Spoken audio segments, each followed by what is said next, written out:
Hello guys, welcome to exam favourite. आपका exam favourite channel में स्वागत है। और आज की क्लास में हम देखेंगे संविधान और राज्य व्यवस्था के very very very important questions. ठीक है, तो क्लास को बिना स्किप किए आप देख पाएंगे और साथ ही क्वेश्चन के इम्पोर्टेंट पॉइंट्स पे भी चर्चा करेंगे, जिससे ऑलरेडी एग्ज़ाम में क्वेश्चन बन चुके हैं। ठीक है, चलते हैं हम आज की क्लास के पहले क्वेश्चन के ऊपर। ठीक है, आज का पहला क्वेश्चन है, निम्न में से किस अधिनियम के फलस्वरूप बर्मा को भारत से पृथक किया गया था? इसके लिए चार ऑप्शन आपके सामने: Indian council act 1909, government of India act 1919, government of India act 1935 और इंडियन इंडिपेंडेंस एक्ट 1947। तो इस क्वेश्चन के लिए जो करेक्ट आंसर हो जाएगा वो हो जाएगा आपका option number C is the correct answer. Okay, अगला क्वेश्चन हम देखेंगे, जस्ट वेट। फिर इससे रिलेटेड इंपॉर्टेंट पॉइंट्स देख लेते हैं। इससे रिलेटेड इंपॉर्टेंट पॉइंट है, भारत शासन अधिनियम 1935 के प्रावधानों के द्वारा वर्ष 1937 में बर्मा को भारत से अलग कर दिया गया था। ठीक है, बर्मा को भारत से अलग 1937 में किया गया। ओके, 1 अक्टूबर को दिल्ली में संघीय न्यायालय की स्थापना हुई। दिल्ली में संघीय न्यायालय की स्थापना 1 अक्टूबर को। ठीक है, और उड़ीसा और सिंध नाम से 2 प्रांत बनाए गए। कब? 1937 में। ठीक है, अगला क्वेश्चन देखेंगे हम, भारत के संघात्मक व्यवस्था निम्नलिखित में से किस देश से ली गई है? भारत के संविधान में संघात्मक व्यवस्था किस देश से ली गई है बताना है। कनाडा, यूनाइटेड किंगडम, संयुक्त राज्य अमेरिका या फिर आयरलैंड। तो इस क्वेश्चन का जो करेक्ट आंसर होगा वो हो जाएगा option number A is the correct answer. क्या हो जाएगा? कनाडा। तो भारत के संविधान में संघात्मक व्यवस्था जो ली गई वो कनाडा के संविधान से ली गई है। ठीक है, इसके इंपॉर्टेंट पॉइंट की बात करें तो भारत के संघात्मक शासन व्यवस्था कनाडा के संविधान से ली गई है। ठीक है, कनाडा के संविधान में केंद्र राज्यों की तुलना में अधिक सशक्त है। जो केंद्र है वो राज्यों की तुलना में अधिक पावरफुल है। ठीक है, कनाडा के हिसाब से अनुच्छेद 201 के अनुसार राज्यपाल द्वारा किसी विधेयक को राष्ट्रपति हेतु आरक्षित करना किस संविधान से लिया गया? कहाँ के संविधान से लिया गया? तो वो कनाडा के संविधान से लिया गया। ठीक है, अगला क्वेश्चन है हमारा, BR अम्बेडकर का संविधान सभा में निर्वाचन कहाँ से हुआ था? कब हुआ था? नहीं, कहाँ से हुआ था। ठीक है, इसके लिए चार ऑप्शन: पश्चिम बंगाल से, बम्बई प्रेसिडेंसी से या फिर तत्कालीन मध्य भारत से, लास्ट ऑप्शन पंजाब से। तो इस क्वेश्चन के लिए जो करेक्ट आंसर होगा वो होगा बम्बई प्रेसिडेंसी से। ठीक है, इससे रिलेटेड इंपॉर्टेंट पॉइंट की चर्चा करें तो ये रहा आपके सामने इंपॉर्टेंट पॉइंट। संविधान सभा के प्रारंभ में चुनाव 1946 में डॉक्टर भीमराव अंबेडकर का निर्वाचन अविभाजित भारत का निर्वाचन बंगाल के प्रांत पूर्वी भाग में हुआ था। ठीक, अगला पॉइंट है, देश के विभाजन के पश्चात यह क्षेत्र पाकिस्तान चले जाने के कारण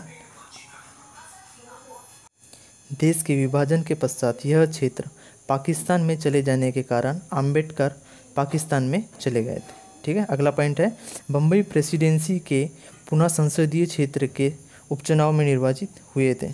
ठीक,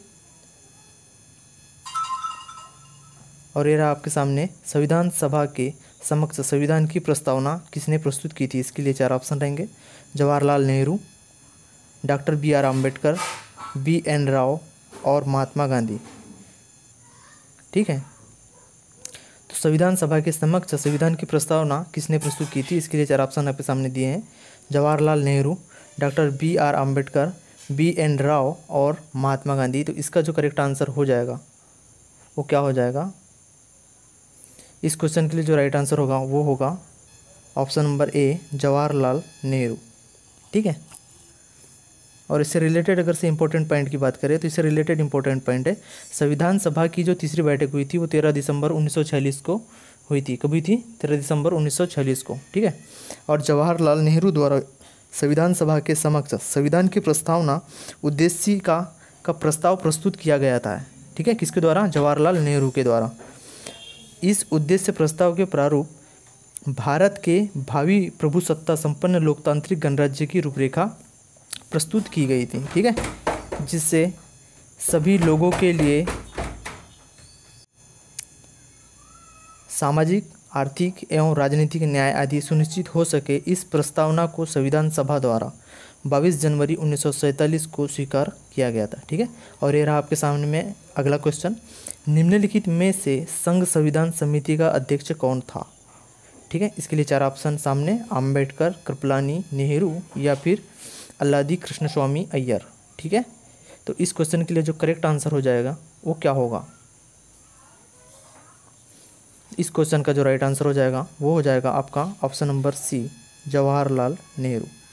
ठीक है, अगले क्वेश्चन की बात करें इंपॉर्टेंट पॉइंट की, तो संघ संविधान समिति के अध्यक्ष जवाहरलाल नेहरू और मूल अधिकार के उप समिति के अध्यक्ष कौन थे? JB कृपलानी। ठीक है, डॉक्टर BR आम्बेडकर थे प्रारूप समिति के अध्यक्ष।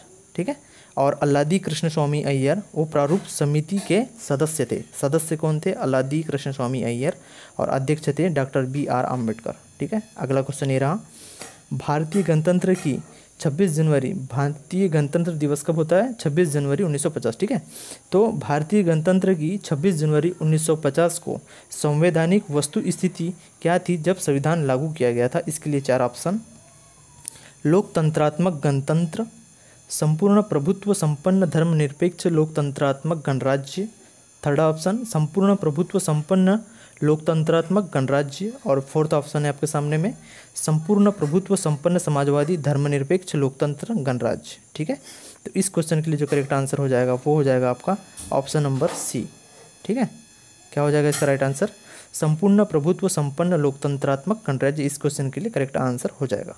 ठीक है, इंपॉर्टेंट पॉइंट की बात करें तो इसका इम्पोर्टेंट पॉइंट देख लेते हैं।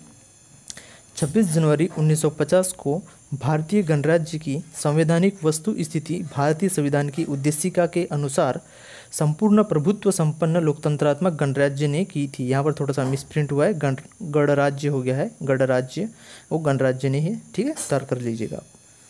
अगला क्वेश्चन है, संविधान में हमारे राष्ट्र का उल्लेख किस नाम से या किन किन नामों से किया गया है? ठीक है, भारत तथा इंडिया के नाम से संविधान में जो उल्लेख है हमारे राष्ट्र का वो किस नाम से है? भारत तथा इंडिया, या फिर केवल भारत के नाम से है, या फिर हिंदुस्तान तथा इंडिया के नाम से है, या फिर भारत, हिंदुस्तान तथा इंडिया के नाम से है? तो इस क्वेश्चन के लिए अगर से राइट आंसर की बात करें, इसका राइट आंसर हो जाएगा ऑप्शन नंबर ए। ठीक है, भारत तथा इंडिया के नाम से हमारे संविधान में उल्लेखित है हमारा राष्ट्र। ठीक है, इंपॉर्टेंट पॉइंट की जब चर्चा करें तो ये रहा आपका इंपॉर्टेंट पॉइंट, संविधान में हमारा राष्ट्र का उल्लेख 2 नामों से है, भारत तथा इंडिया। ठीक है, और अनुच्छेद 1.1 की बात करें तो इसके अनुसार भारत अर्थात इंडिया राज्यों का संघ होगा। ठीक है, अनुच्छेद 1 के 1 में लिया गया है। ठीक है, अगला क्वेश्चन है, हम भारत के लोग शब्दों का प्रयोग संविधान में कहाँ किया गया है? हम भारत के लोग शब्दों का प्रयोग संविधान में कहाँ किया गया है? इसके लिए 4 ऑप्शन ये रहे, राज्य के नीति निर्देशक तत्व, DPSP, मौलिक अधिकार, नागरिकता, या फिर संविधान की प्रस्तावना।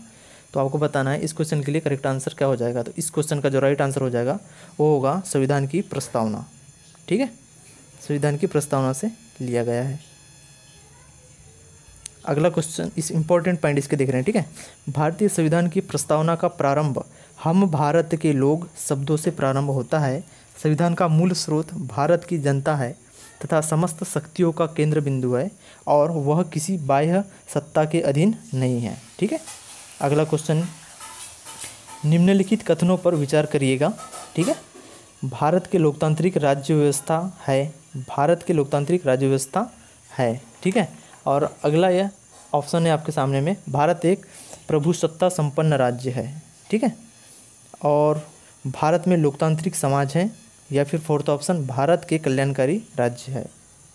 भारत के नहीं है वो, भारत एक कल्याणकारी राज्य है। ठीक है, तो इस क्वेश्चन के लिए जो राइट आंसर हो जाएगा वो होगा क्या आपका ऑप्शन नंबर डी।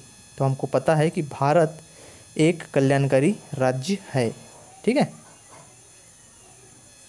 इससे रिलेटेड इंपॉर्टेंट पॉइंट, भारत एक राज्य है, कंफ्यूज नहीं होना उसमें। ठीक है, संविधान में भारत को राज्य बोला गया है। ठीक है, भारत, इससे इंपॉर्टेंट पॉइंट, भारतीय संविधान की प्रस्तावना में भारत को एक प्रभु सत्ता संपन्न समाजवादी पंथ निरपेक्ष है वो। ठीक है, पथ नहीं है, पंथ है। पंथ निरपेक्ष और लोकतांत्रिक गणराज्य बनाने की परिकल्पना की गई है। ठीक, अगला बिंदु है आपका, भारत को एक कल्याणकारी राज्य बनाने की भावना संविधान में भाग 4 के अंतर्गत शामिल राज्य के नीति निर्देशक तत्व अर्थात डीपीएसपी में निहित किया गया है। ये रहा अगला क्वेश्चन आपका। संविधान के प्रथम अनुच्छेद के अनुसार भारत क्या है, आपको बताना है। ऑप्शन 4 है, राज्यों का समूह है, राज्यों का संकुल है, या राज्यों का परिसंघ है, या राज्यों का संघ है। तो क्वेश्चन नंबर 10 की बात करें तो इसके लिए 4 ऑप्शन आपके सामने में दिए गए हैं, और इसके लिए जो करेक्ट आंसर होगा वो क्या हो जाएगा, तो इसका राइट आंसर हो जाएगा ऑप्शन नंबर डी, राज्यों का संघ है। ठीक है, भारत क्या है, राज्यों का संघ है। इंपॉर्टेंट पॉइंट की बात करें तो भारतीय संविधान के भाग 1 के अंतर्गत अनुच्छेद 1 से लेकर 4 तक संघ और उसके राज्य क्षेत्र का उल्लेख किया गया है। अगला पॉइंट है, अनुच्छेद 1 के अनुसार भारत अर्थात इंडिया राज्यों का संघ होगा। ठीक है, अनुच्छेद 1 में दिया गया। और भारत के राज्य क्षेत्रों में एक राज्यों के राज्य चित्र और 2 में अनुच्छेद 1 है। ठीक है, अनुच्छेद 1.1 में, ठीक है, राज्यों के राज्य चित्र, और पॉइंट 2 में दिया गया है संघ राज्य क्षेत्र। ठीक है, और थर्ड ऑप्शन है, थर्ड पॉइंट है आपका, देखो भारत के राज्य क्षेत्रों में ये दिया गया है। ठीक है, तो अगर से पहले पॉइंट की बात करें तो राज्यों के राज्य चित्र दिए गए हैं, सेकंड पॉइंट में दिए गए हैं संघ राज्य क्षेत्र, और थर्ड पॉइंट में दिया गया है ऐसे अन्य राज्य क्षेत्र जो अर्जित किए जा सकते हैं या सम्मिलित कर सकते हैं उसको हम। ठीक है, और क्वेश्चन नंबर 11 की बात करें तो भारत में संघ राज्यों का प्रशासन किसके द्वारा प्रस्तुत किया जाता है, राष्ट्रपति के द्वारा, उपराज्यपाल, गृह मंत्री, या फिर प्रशासक के द्वारा। तो इस क्वेश्चन के लिए करेक्ट आंसर क्या हो जाएगा तो इसका जो राइट आंसर है वो हो जाएगा ऑप्शन नंबर ए, राष्ट्रपति के द्वारा। ठीक है, इंपॉर्टेंट पॉइंट की बात करें तो संविधान के अनुच्छेद 239(1) के अनुसार संसद विधि द्वारा संघ राज्य क्षेत्रों के प्रशासन की व्यवस्था कर सकती है। अगला पॉइंट है, उसके अधीन संघ राज्य क्षेत्रों का प्रशासन राष्ट्रपति स्वयं द्वारा नियुक्त प्रशासक के माध्यम से करेगा। और ये रहा आपका अगला क्वेश्चन, राज्य पुनर्गठन आयोग 1 नवंबर 1956 को कितने राज्य तथा कितने संघ राज्य का गठन किया। ठीक है, यहाँ पर क्वेश्चन नंबर 12 की बात करें तो क्वेश्चन नंबर 12 में दिया गया है, और इसके लिए 4 ऑप्शन दिए गए हैं आपके सामने में, 14 राज्य और 6 संघ राज्य क्षेत्र। ठीक है, सेकंड नंबर की बात करें तो 17 राज्य और 6 संघ राज्य मतलब केंद्र शासित प्रदेश। ठीक है, यूनियन टेरिटरी। ठीक है, 14 राज्य और 8 यूनियन टेरिटरी मतलब संघ राज्य, और 17 राज्य और 8 संघ राज्य। ठीक है, तो इस क्वेश्चन का जो करेक्ट आंसर हो जाएगा वो हो जाएगा option number A is the correct answer. कितना थे, 14 राज्य और 6 संघ राज्य। ये क्वेश्चन एग्जाम में बहुत बार आ चुका है। ठीक है, बहुत बार पूछा जा चुका है, इंपॉर्टेंट है। इंपॉर्टेंट पॉइंट की बात करें तो स्वतंत्रता के पश्चात नए राज्यों के गठन के लिए 1953 ईस्वी में फजल अली की अध्यक्षता में एक राज्य पुनर्गठन आयोग का गठन हुआ। ठीक है, सेकंड नंबर की बात करें, इस आयोग के 2 अन्य सदस्य के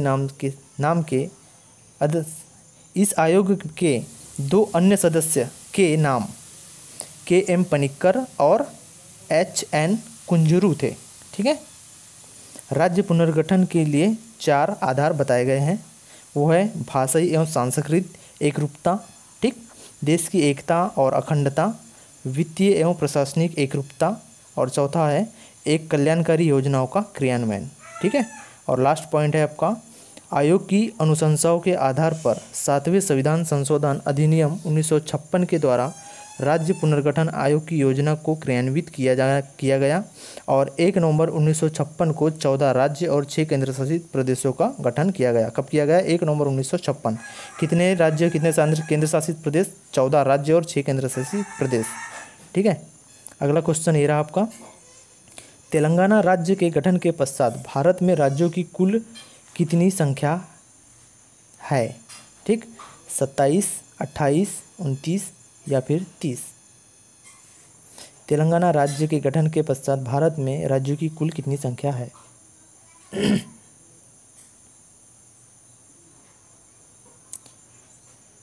अभी वर्तमान की अगर से तेलंगाना राज्य के गठन के बाद की बात करें तो इसके लिए करेक्ट आंसर हो जाएगा 29। ठीक है, इसके लिए जो राइट आंसर हो जाएगा कि तेलंगाना राज्य के गठन के बाद अगर से राज्यों की कुल संख्या कितनी थी तो वो थी 29 थी। ठीक है, लेकिन अभी वर्तमान में बात करें कि कितने राज्य हैं हमारे भारत में, तो कितने राज्य हैं, 28 राज्य, और यूनियन टेरिटरी कितने हैं, 8। ठीक है, 28 और 8 याद रखिएगा। इंपॉर्टेंट पॉइंट, तेलंगाना राज्य के गठन के बाद भारत में राज्यों की संख्या 29 हो गई थी। ठीक है, अभी वर्तमान में तो 28 है। ठीक है, क्योंकि जम्मू कश्मीर और लद्दाख दोनों को केंद्र शासित प्रदेश बना दिया गया है। ठीक है, इसका गठन, तेलंगाना का गठन 2 जून 2014 को आंध्र प्रदेश से अलग करके बनाया गया और पुनर्गठन अधिनियम 2014 के द्वारा अलग किया गया था। ठीक है, अगला क्वेश्चन, निम्नलिखित राज्यों की स्थापना का सही आरोही क्रम क्या है। स्थापना कौन कौन से राज्य क्रम से बताना है आपको। ठीक है, आरोही क्रम में नागालैंड, मेघालय, सिक्किम या अरुणाचल प्रदेश। दूसरा ऑप्शन है मेघालय, अरुणाचल प्रदेश, नागालैंड या फिर सिक्किम। थर्ड ऑप्शन है अरुणाचल प्रदेश, नागालैंड, सिक्किम, मेघालय, या फिर सिक्किम, नागालैंड, अरुणाचल प्रदेश और फिर मेघालय। आपको इनकी जब स्थापना दिवस आपको पता होगा तब इसका आप करेक्ट आंसर बता पाएंगे। ठीक है, तो इस क्वेश्चन के लिए मैं आपको बता दूंगा कि इनकी स्थापना कब कब हुई है। ठीक है, तो इस क्वेश्चन के हिसाब से देखें तो राइट आंसर जो होगा वो हो जाएगा नागालैंड, मेघालय, सिक्किम और अरुणाचल प्रदेश। ठीक है, अब हम देखते हैं इनके स्थापना दिवस। राज्यों की स्थापना का क्रम निम्नानुसार है। ठीक है, नागालैंड का जो स्थापना दिवस है वो 1 दिसंबर 1963, इनका स्थापना दिवस के ऊपर में भी क्वेश्चन बनता है। ठीक है, मेघालय की स्थापना दिवस है 21 जनवरी 1972, सिक्किम का है 16 मई 1975 और अरुणाचल प्रदेश का है 20 फरवरी 1987। ठीक है, याद रखिएगा, इंपॉर्टेंट है। अगला क्वेश्चन है, संविधान का कौन सा भाग नागरिकता से संबंधित है। इसके लिए 4 ऑप्शन दिए गए आपके सामने में, भाग 2, भाग 3, भाग 4 और भाग 5। ठीक है, आप बताइएगा इसका राइट आंसर क्या होगा। तो इस क्वेश्चन के लिए राइट आंसर होगा हमारा भाग 2। संविधान का कौन सा भाग नागरिकता से संबंधित है, तो वो है अपना भाग 2। ठीक, इंपॉर्टेंट पॉइंट की बात करें, ये रहा आपके सामने। तो भारतीय संविधान के भाग 2 के अनुच्छेद 5 से लेकर 11 तक नागरिकता का उल्लेख किया गया है। ठीक है, पता होना चाहिए।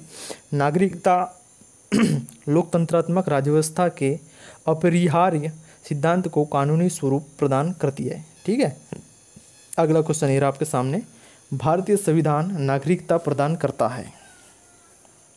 ठीक है, आपका 16 नंबर का क्वेश्चन है, भारतीय संविधान नागरिकता प्रदान करता है। इसके लिए 4 ऑप्शन आपके सामने, जन्म के आधार पर, निवास के आधार पर, देशीयकरण के आधार पर। ठीक है, देशीयकरण आप समझ पाएंगे। ठीक है, उपयुक्त तो सभी के आधार पर। ठीक है, तो इस क्वेश्चन के लिए जो राइट आंसर हो जाएगा वो क्या हो जाएगा, इन चारों को आधार माना गया है। ठीक है, भारतीय संविधान में जो नागरिकता प्रदान करती है वो जन्म के आधार पर भी करती है, निवास के आधार पर भी करती है और देशीकरण के आधार पर भी करती है। ठीक है, और इससे रिलेटेड इंपॉर्टेंट पॉइंट की बात करें तो भारतीय संविधान के अनुच्छेद 11 के अनुसार संसद को नागरिकता के संबंध में विधि बनाने की शक्ति प्रदान की गई है। अगला पॉइंट है, संसद द्वारा भारतीय नागरिकता अधिनियम 1955 द्वारा पारित किया गया। उसके बाद नेक्स्ट पॉइंट की बात करें तो इस अधिनियम में वर्ष 1986, 1992, 2003, 2005 और 2015 में संशोधन किया गया था। ठीक है, अगला पॉइंट है, वर्तमान में भारतीय नागरिकता 5 प्रकार से प्राप्त की जा सकती है। ठीक है, भारतीय नागरिकता कितने प्रकार से प्राप्त की जा सकती है, वो 5 प्रकार से। अगर से बात करें कि कौन कौन से 5 प्रकार है, तो जन्म से। ठीक है, फर्स्ट नंबर, सेकंड नंबर वंशानुगत, थर्ड नंबर पंजीकरण, चौथा देशीकरण और 5वें नंबर की बात करें तो विदेशी भूमि में अगर से कोई अधिग्रहण, मतलब विदेशी भूमि पे लेना। ठीक है, इसके आधार पर भी की जा सकती है। ठीक है, अगला क्वेश्चन रहा आपके सामने में, किस देश में दोहरी नागरिकता का सिद्धांत स्वीकार, मतलब किस देश से दोहरी नागरिकता स्वीकार किया गया है। ठीक है, भारत, कनाडा, ऑस्ट्रेलिया या संयुक्त राज्य अमेरिका। ठीक है, तो इस क्वेश्चन के लिए जो राइट आंसर हो जाएगा वो हो जाएगा यूएसए, संयुक्त राज्य अमेरिका। ठीक है, दोहरी नागरिकता कहाँ से ली गई है, अमेरिका से। अमेरिका में राज्यों का एक नागरिकता होती है और केंद्र में एक नागरिकता होती है। ठीक है, ऐसी 2 नागरिकता, दोहरी नागरिकता कहाँ से ली गई, यूएसए से। ठीक है। इम्पोर्टेंट पॉइंट, संयुक्त राज्य अमेरिका में दोहरी नागरिकता का सिद्धांत स्वीकार किया गया है। ठीक है। नेक्स्ट पॉइंट है, अमेरिका में शासन व्यवस्था का स्वरूप संघीय है। ठीक है, जिसके अंतर्गत केंद्र एवं प्रांतों की सरकारों के मध्य शक्तियों का स्पष्ट विभाजन किया गया है। ठीक है, जिसके अंतर्गत केंद्र एवं प्रांतों के द्वारा लोगों को अलग अलग नागरिकता प्रदान की गई है। मैंने इसके पहले ही बोला आपको कि केंद्रों में अलग और प्रांतों में अलग अलग नागरिकता, इसी वजह से वहाँ पे दोहरी नागरिकता है। कहाँ? अमेरिका में। ठीक है। 17 नंबर का क्वेश्चन है, भारतीय संविधान के किस भाग में नागरिकों के मौलिक अधिकारों का उल्लेख किया गया है? 4 ऑप्शन है, भाग 4, 5, 2 और 3। इस क्वेश्चन के लिए जो करेक्ट आंसर हो जाएगा वो कौन सा होगा?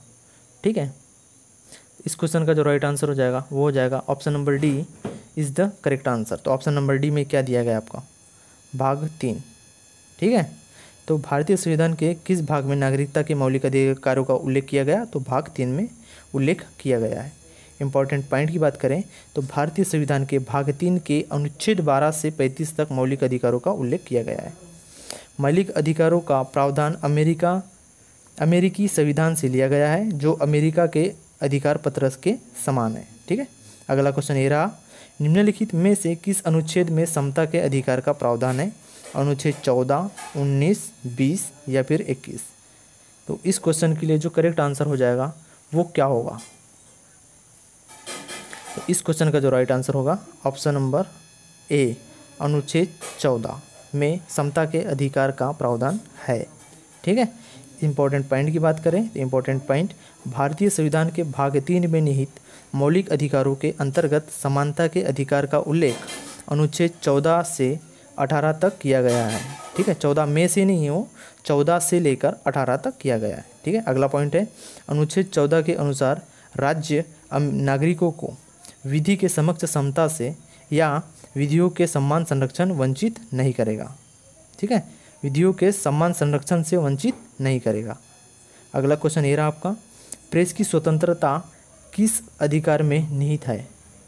ठीक है, 4 ऑप्शन आपके सामने में दिए हैं, विधियों का समान संरक्षण, भाषण की स्वतंत्रता, संघ बनाने की स्वतंत्रता और कार्य और सामग्री की सुरक्षा। ठीक है, इस क्वेश्चन के लिए जो राइट आंसर हो जाएगा वो हो जाएगा भाषण की स्वतंत्रता। ठीक है, क्या होगा इसका राइट आंसर? भाषण की स्वतंत्रता। मतलब प्रेस की स्वतंत्रता किस अधिकार में निहित है? तो वो है भाषण की स्वतंत्रता में। ठीक है, इंपॉर्टेंट पॉइंट की बात करें तो भारतीय संविधान में स्पष्ट रूप से प्रेस की स्वतंत्रता का उल्लेख नहीं है, लेकिन साकल पेपर मिल्स बनाम भारत संघ मामले के हिसाब से देखा जाए, 1961 का जो मामला है, इसमें उच्चतम न्यायालय ने स्पष्ट किया था। ठीक है, अनुच्छेद 19(1) के अनुच्छेद 19(1) के 1 के क में प्रदत्त है। ठीक है, प्रदत्त वाक एवं अभिव्यक्ति की स्वतंत्रता में ही प्रेस स्वतंत्रता निहित है, मतलब शामिल है, और प्रेस को साधारण नागरिकों से अलग विशिष्ट अधिकार प्राप्त नहीं है। अतः प्रेस की संविधान के अनुच्छेद 19 क के अंतर्गत ही शामिल किया गया है। ठीक है, 19(1) क है। ठीक है, ये यहाँ पर क्या दिया गया है? यहाँ पर 19(1) क है। ठीक है, यही वाला और ये वाला सेम टू सेम है, यहाँ पर एक नहीं लिखा गया। ठीक है, यहाँ पर एक आ जाएगा, 19(1) और क के अंतर्गत ही शामिल है। ठीक है, अगला क्वेश्चन ये रहा, मूल अधिकारों के अंतर्गत कौन सा अनुच्छेद बालकों के नियोजन से प्रत्यक्ष रूप से संबंधित है? इसके लिए 4 ऑप्शन, 19, अनुच्छेद 19, 17, 23 या फिर अनुच्छेद 24। तो इस क्वेश्चन के लिए जो करेक्ट आंसर हो जाएगा वो क्या हो जाएगा? अनुच्छेद 24। ठीक है, राइट आंसर क्या होगा इसका? अनुच्छेद 24 हो जाएगा। ठीक है, तो मूल अधिकारों के अंतर्गत अगर से हम बात करें तो बालकों के नियोजन से जो जुड़ा हुआ अनुच्छेद है वो कौन सा है? अनुच्छेद आर्टिकल 24। ठीक है, इंपॉर्टेंट पॉइंट की बात करें तो भारतीय संविधान का जो अनुच्छेद 24 है वह बालकों के नियोजन के प्रतिशोध ठीक है को उपलब्ध कराता है। ठीक है, इसके अनुसार 14 वर्ष से कम आयु के बच्चों का कारखानों अर्थात या अन्य किसी जोखिम युक्त कार्यों में शामिल नहीं किया जा सकता, अनुच्छेद 24 के तहत। ठीक है, अगला पॉइंट है 2 जनवरी हमारा अगला पॉइंट है 2 जनवरी नहीं है, सॉरी, ठीक है, 2 जनवरी नहीं है, आगे में ज़बरदस्ती आ गया, ठीक है, 2 जून है, ठीक है। 2 जून 2017 को बाल श्रम अर्थात निषेध और विनिमय संशोधन अधिनियम 2017 के अनुसार 14 वर्ष से कम आयु के बच्चों का नियोजन पर पूर्ण प्रतिबंध लगाया गया है, ठीक है। कब से? 2 जून 2017 के हिसाब से। 2 जून 2017 को जो बाल श्रम संशोधन अधिनियम था 2017 के अनुसार 14 वर्ष से कम आयु के बच्चों का नियोजन पर पूर्ण प्रतिबंध लगाया गया है, ठीक है। अगर से हम बात करें 14 से 18 वर्ष के किशोरों को खतरनाक व्यावसायिक नियोजन पर पूर्ण प्रतिबंध है, ठीक है। अगला क्वेश्चन, मंडल आयोग द्वारा अपनी रिपोर्ट किस वर्ष प्रस्तुत की गई थी? 1990 में, 1983 में, 1980 में या फिर 1977 में? तो इस क्वेश्चन के लिए जो राइट आंसर हो जाएगा वो हो जाएगा आपका ऑप्शन नंबर सी, 1980 में, ठीक है। तो मंडल आयोग द्वारा अपनी रिपोर्ट कब पेश की गई थी? 1980 में पेश की गई थी। इंपॉर्टेंट पॉइंट की बात करें तो सामाजिक और शैक्षणिक रूप से पिछड़े वर्गों की स्थिति जानने के लिए 20 दिसंबर 1978 को मोरारजी देसाई की सरकार ने बिहार के पूर्व मुख्यमंत्री बीपी मंडल की अध्यक्षता में पिछड़ा वर्ग आयोग के गठन की घोषणा की गई थी, ठीक है। इस आयोग ने 12 दिसंबर 1980 को प्रस्तुत करते हुए पिछड़े वर्गों के लिए 27% आरक्षण की सिफारिश की गई थी, जो आज भी जारी है। 27% आरक्षण आज भी चालू है, ठीक है, आपके सामने। अगला क्वेश्चन है, मौलिक अधिकार निलंबित किए जा सकते हैं? इसके लिए 4 ऑप्शन दिए गए हैं। राज्यपाल द्वारा, किसके द्वारा निलंबित किए जा सकते हैं? राज्यपाल द्वारा, राष्ट्रपति द्वारा, विधि मंत्री द्वारा या फिर प्रधानमंत्री के द्वारा? किसके द्वारा मौलिक अधिकारों को निलंबित किया जा सकता है? तो इस क्वेश्चन के लिए जो करेक्ट आंसर होगा वो होगा राष्ट्रपति के द्वारा, ठीक है। मौलिक अधिकारों का जो निलंबन है वो किन के द्वारा किया जा सकता है? राष्ट्रपति के द्वारा। गले में खराश आ गई है मेरे, ठीक है। इससे रिलेटेड इंपॉर्टेंट पॉइंट है, आपातकालीन के दौरान मूल अधिकारों का निलंबन 2 प्रकार से होता है, ठीक है। अनुच्छेद, ठीक है, पहला और दूसरा मैं आपको बता रहा हूँ, ठीक है। पहला कारण हो सकता है उसका अनुच्छेद 358 के अनुसार, जब युद्ध अथवा बाह्य आक्रमण के कारण भारत अथवा उसके किसी क्षेत्र पर आपातकालीन प्रभावित हो तब, ठीक है, आपातकाल प्रभावी हो तब अनुच्छेद 19 उल्लिखित मूल अधिकार स्वतः निलंबित हो जाते हैं।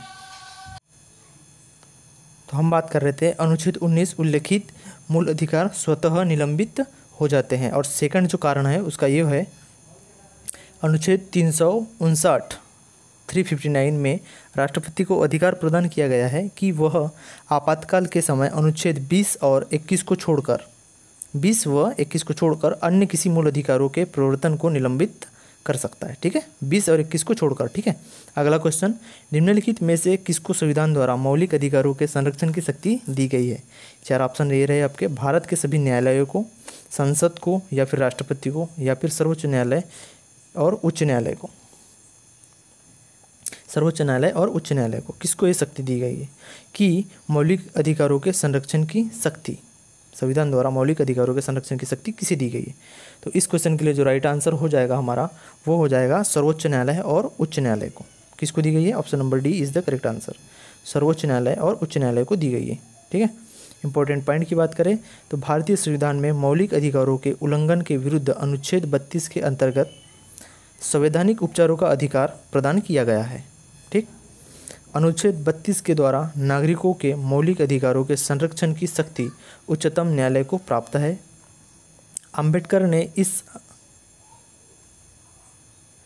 डॉक्टर भीमराव अंबेडकर ने इस अनुच्छेद को भारतीय संविधान का हृदय एवं आत्मा कहा है, ठीक है। किसे? अनुच्छेद 32 को। अनुच्छेद 32 के अंतर्गत उच्चतम न्यायालय की रिट अधिकारिता केवल मूल अधिकारों के उल्लंघन के मामले तक सीमित है, ठीक है। वहीं अनुच्छेद 226 की बात करें तो इसके अंतर्गत उच्च न्यायालयों की अधिकारिता में मूल अधिकारों के उल्लंघन के साथ साथ अन्य विषय भी सम्मिलित है, ठीक है।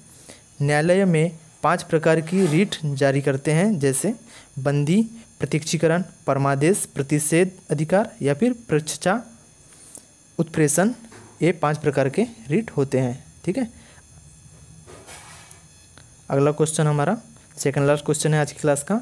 उच्चतम न्यायालय के अनुसार निजी भवनों के ऊपर राष्ट्रीय ध्वज को फहराना संविधान के किस अनुच्छेद के अंतर्गत सम्मिलित किया गया है? 4 ऑप्शन, अनुच्छेद 14, 19, 21 और 25।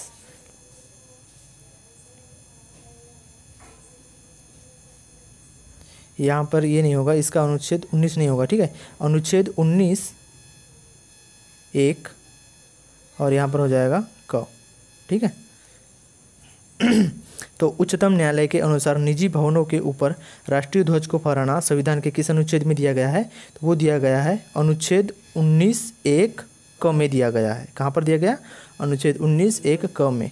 ठीक है, इसके इंपॉर्टेंट पॉइंट की बात करें तो ये रहे, नवीन जिंदल बनाम भारत संघ 2004 ईस्वी में मामले में।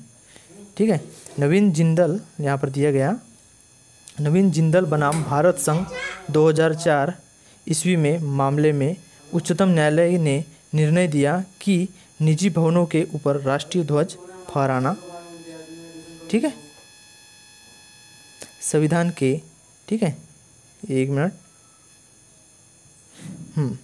नवीन जिंदल स्टार्टिंग से बता रहे हैं कि नवीन जिंदल बनाम भारत संघ 2004 ईस्वी मामले में उच्चतम न्यायालय ने निर्णय दिया कि निजी भवनों के ऊपर राष्ट्रीय ध्वज फहराना संविधान के अनुच्छेद 19(1) क, ठीक है, ये इंपॉर्टेंट है। ठीक है, अनुच्छेद 19(1) क में वर्णित है। ठीक है, अभिव्यक्ति की स्वतंत्रता के अंतर्गत प्रत्येक नागरिक का मौलिक अधिकार होगा। ठीक है, और हमारे क्लास का ये लास्ट क्वेश्चन है, भारतीय संविधान में राज्य के नीति निर्देशक तत्व अर्थात डीपीएसपी की संकल्पना किस देश के संविधान पर आधारित है? इसके लिए 4 ऑप्शन आपके सामने में, ब्रिटेन, आयरलैंड, संयुक्त राज्य अमेरिका और कनाडा। ठीक है, इसके लिए आपके सामने में 4 ऑप्शन दिए गए हैं। तो इस क्वेश्चन के लिए जो करेक्ट आंसर हो जाएगा वो क्या होगा? तो इसका जो करेक्ट आंसर हो जाएगा वो हो जाएगा आपका आयरलैंड। ठीक है, कहाँ से? आयरलैंड से। तो भारतीय संविधान में जो डीपीएसपी की संकल्पना की गई है वो किस संविधान के, कहाँ, किस देश के संविधान के आधार पर की गई? तो वो आयरलैंड के संविधान के आधार पर की गई है। ठीक है, तो आज की क्लास बस यहीं तक थी। ठीक है, अगली क्लास हम फिर से ले आएंगे आपके लिए। ठीक है, thank you so much, thanks for visit. तो चैनल को लाइक कीजिएगा, सब्सक्राइब जरूर कीजिएगा। ठीक है, अपने दोस्तों को शेयर ज़रूर कीजिएगा। थैंक यू सो मच, मिलते हैं अगली क्लास में।